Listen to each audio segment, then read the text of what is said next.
Video is sponsored by esports streams, where the money and esports babes are completely fictional, and the only thing that keeps us running alive is the hope of one day being famous. So, Lolesports has been putting out a series of articles where they're attempting to rank the top 20 best players attending this year's World Championship Series. And yesterday they started a bit of a riot, for lack of a better word, when it came to placing Counterlogic Gaming's Aphromoo over KT Rolster's Peekaboo within the standings. A lot of people, including myself, took some issue with that because we think that Peekaboo is a better support player than Aphromoo. But this namely also focuses on an issue when it comes to a lack of consistent, reasonable criteria set in place for this particular series of articles and rankings that seems to be absent from it, which is skewing the conversation in favor of Riot putting out more of a narrative-focused conversation. Okay, so let's talk about the point of lack of consistent criteria, okay? I think Empire put it best in a Twitter conversation with the popular League comic art, or LCS comic artist Skyen, when he says, it's like I'm trying to paraphrase the words that he used. He found that there was a lack of resources being used, a lack of statistics being used, a lack of logic being used in order to create these conclusions, which he disagreed with. Skyen took an issue and just said, no, well, it's just your opinion. You're just really upset because you have this opinion over it. Well, mate, yeah, there is that to a degree, but the bigger issue here is that if you were to use a particular set of skills called analysis, called criteria setting, called objective evaluation, and apply that consistently, there's no universe in which anyone reasonable would deem Aphromoo better than Peekaboo in terms of a player overall, okay? And Lolesports hasn't really given us anything to work with in that department, and that's where the real issue is, and this leads to a misrepresentation of the talent that is attending the World Championship. Because you have to keep in mind, people who don't follow the scene competitively, who don't keep up with other analysts' opinions, things like that. I mean, they're going to take this website hosted by the company who owns the game very seriously, and they're going to assume that it's going to be the most informed experts on the planet talking about this when it comes to talking about their favorite players, when really that's a blade of bullshit. So let's talk about where we need to discuss the lack of criteria in place. So when it comes to the criteria, if you visit the homepage on the website, worldlolesports.com, and they do the featured top 20 thing, this is what they say on the homepage. Now, and this is where, if I was Lolesports, I would put my criteria for evaluating the players, or at least as a little italics at the first of the article saying this is what we considered when we made this list, okay? League of Legends is a team game, no doubt about it. And while the 2015 World Championship is sure to deliver scads of epic team plays, there's something to be said for the sheer talent and mastery of the individual. In the lead up to the group stage, we'll be counting down our picks for the top 20 players competing at Worlds. These players are masters of their craft, one and all, but only one can be number one. Named number one, excuse me. Okay. So, when you read this, let's ask some questions. First off, okay, so what is mastery of the individual? What does that even mean? Is it like oneness with themselves? Is it like understanding who they are, what makes them tick as a person? What does that even mean? How does that relate to League of Legends, okay? And then, okay, all these players are masters at their craft. Okay, what is their craft? What is the craft? Is it the champion? Is it the champion playlist? Is it the playstyles that they have? Is it strategies that they utilize? What is their craft? This is incredibly vague in terms of how they approach this conversation, and there's no specific criteria set in place. There's no factual evidence that is being claimed to be used in these conversations about the players in the Worlds. Okay, and then if you look at the individual articles when it comes to the approach, Aphromu's article talks a lot about the whole rush lane and bottom thing, okay, he's really grown into a team captain, but he cues double lift jets, be like, hold on, man, you just can't go off like that, and he's holding double lift back on a leash and shit like that. He takes that approach with it, okay? We don't get that conversation with Peekaboo. They talk about Peekaboo's time on Zenix Storm because that's completely irrelevant for this freaking year of League of Legends play. Jesus.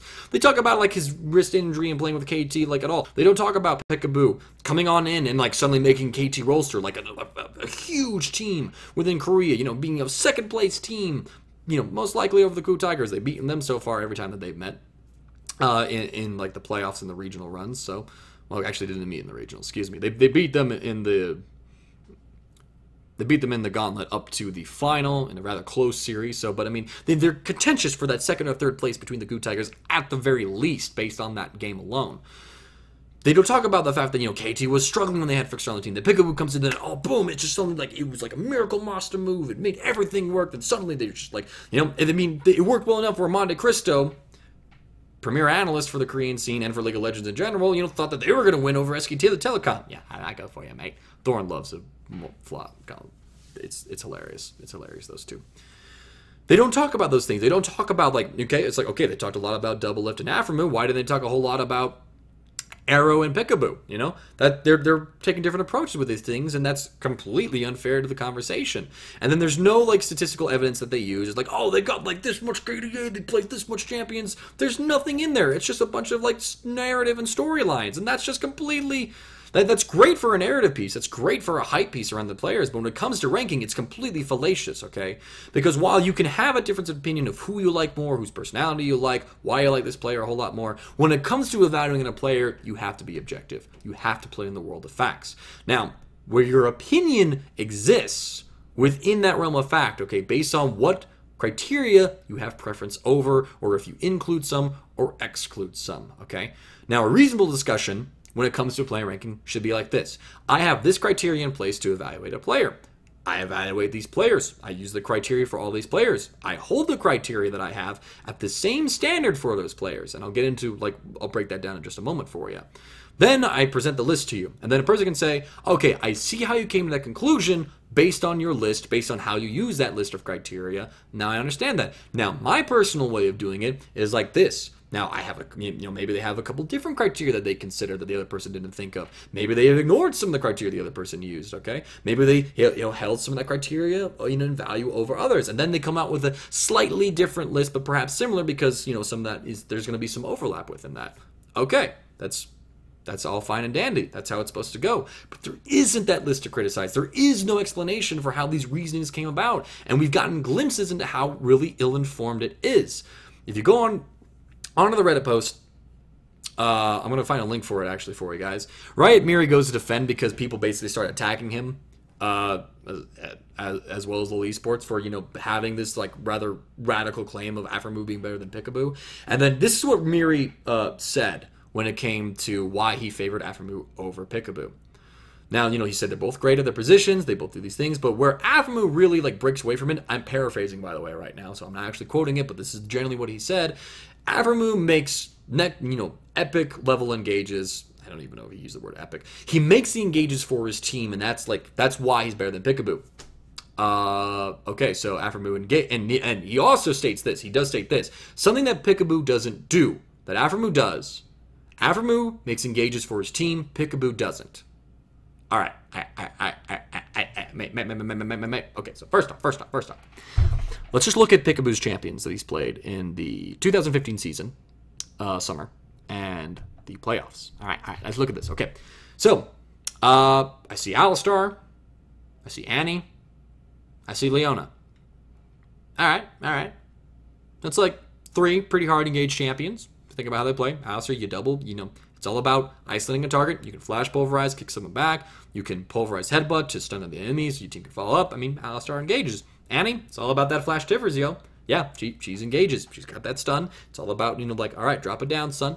Leona, what else does she do but go all in? All right. He's played 10 games with these three champions through summer 2015 season and playoffs. All right. Across those three champions, he's lost only 2 games, one on Alistar, one on Annie. His KDA across those champions are all above 3, meaning that every time he has died, he has at least contributed to 3 kills for his team, either in the form of a kill or an assist. That's pretty good play. That's playing engaged champions pretty well. I think if he's got a pretty decent KDA with those champions, he's getting involved in the kills the way he should be, and if you look at the goddamn games themselves, Peekaboo engages for KT Rolster. Miri. Okay.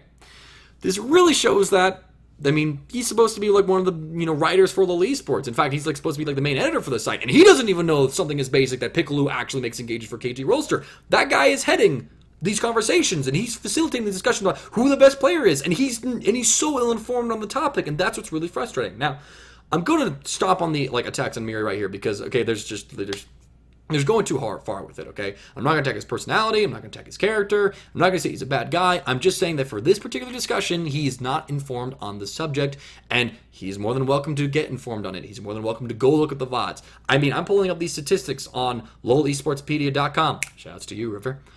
I'm pulling them up right here. They're not like, it's not like some sort of hard thing that we have to sell your soul to the devil to go just find. And hell, even Oracle's Elixir, which is a fantastic site, by the way. Go check that out. Shoutouts to you, Steven, my friend. All the shoutouts today.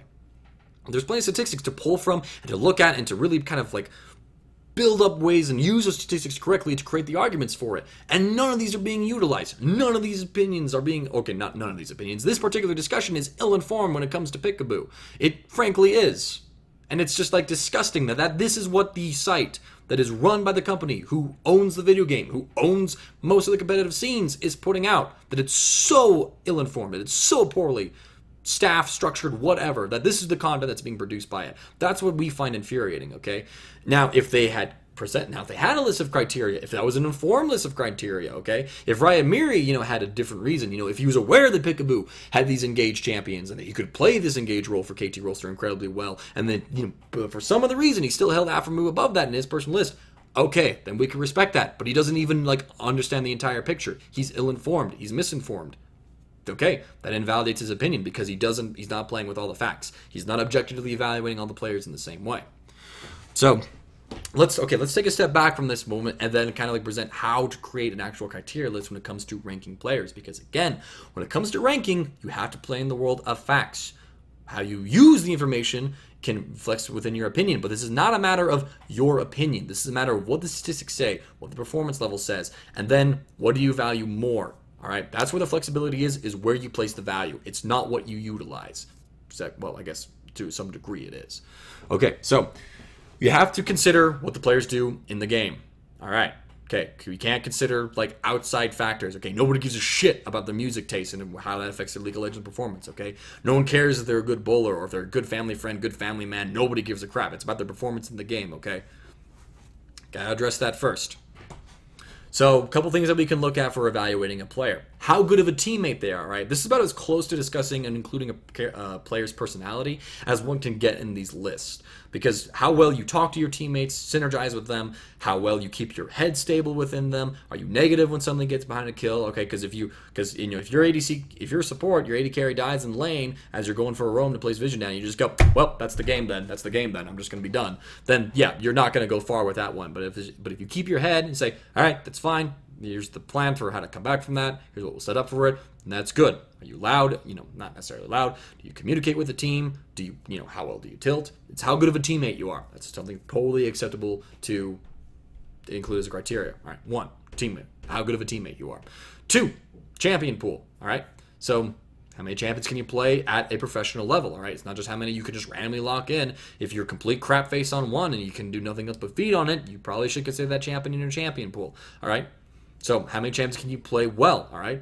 And then within that list, we'll have a third criteria point, which can also be related to the second point, is how many play styles can you embrace with it, all right? And again, this really relates to the champion pool style, but, can you play engage and disengage both at a phenomenal level, okay? Do you find the right engages with the proper follow-up? Do you stop the right people from coming in on your back line, protecting the right targets as the enemy team's diving on in? Because you can be good, you can be monstrous with engage, but you can suck at peeling because those are two very different skill sets that come into play, both in terms of how you think about the game, how you approach the game, as well as how you utilize a champion's kit. All right, so that's the third criteria point. Okay, efficiency with resource allocation. All right, this is where you have to really do some digging for the numbers here. Again, Oracle's Elixir is great for that.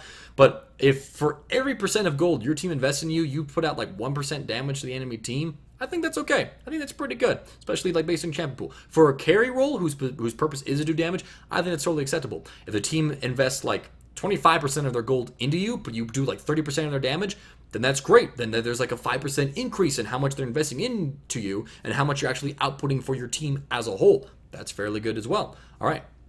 How well is your performance in game? And this can be broken down to several different things, okay? But we'll just group it under as one, all right? This includes mechanics. Do you react quickly when it comes to specific spells coming in you? Do you dodge them effectively?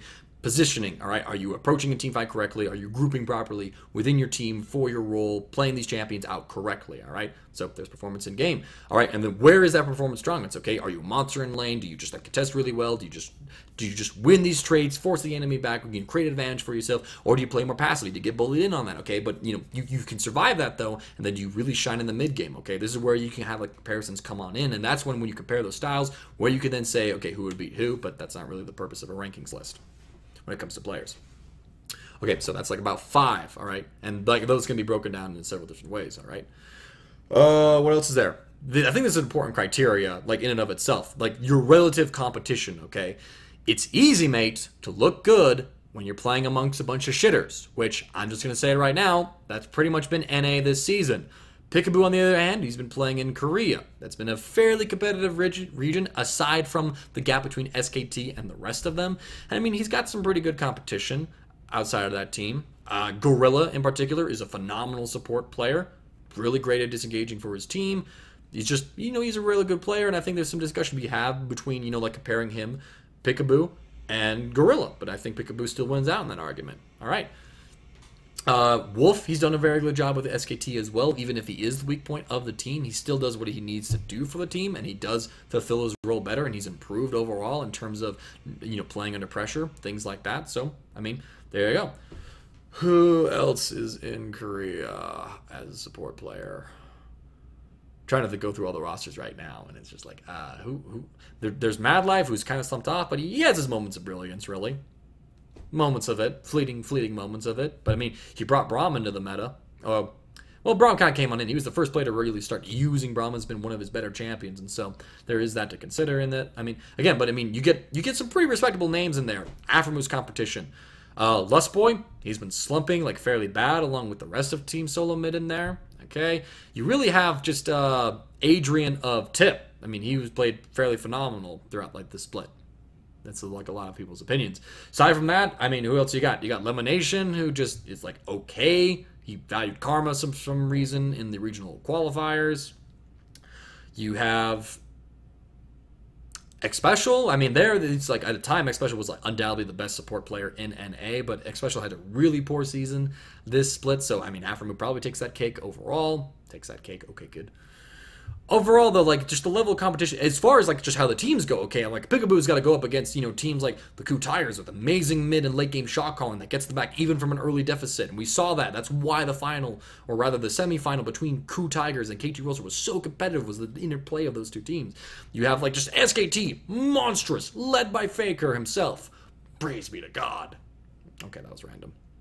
You have that level of competition. Meanwhile, in NA, you got a slumping TSM, you got a Cloud9 that's fairly a joke of a team that made a miraculous Cinderella playoff because it just High's that good at shot calling. You got Tip, random, inconsistent. You got Gravity. They don't really have like that good of a mid laner, really. It's like, geez Louise. Like the top level of competition in A is nothing compared to the top level of competition in Korea. That's just like the reality of it. So that scores Peekaboo huge points that he performs as well as he does against better competition. Okay. So we got 6 criteria points. There's more you could add. There's probably a couple that you could take out. But there, I create a list, and then I would say, and then I have to address, like, I have to use this list in the same way every time, okay? If I value, let's say, teamwork, okay? If I value how important it is for a guy to be a team player, then and that leads me to certain conclusions. I have to be consistent with that, okay? I can't say that you're just like, because teamwork's so very important, I'm going to rate A player above B player. It's like, because you're a better teammate than player B. It's like, all right, that's probably fair. Everything else considered. See why you get to that point. Then you can't, within that same conversation, go just like, it's like, player C is better than player D. But player D is a better team player than player C. Yeah, but player C is mechanically better. He just has those sick-ass engages for his team. That's very important for his team.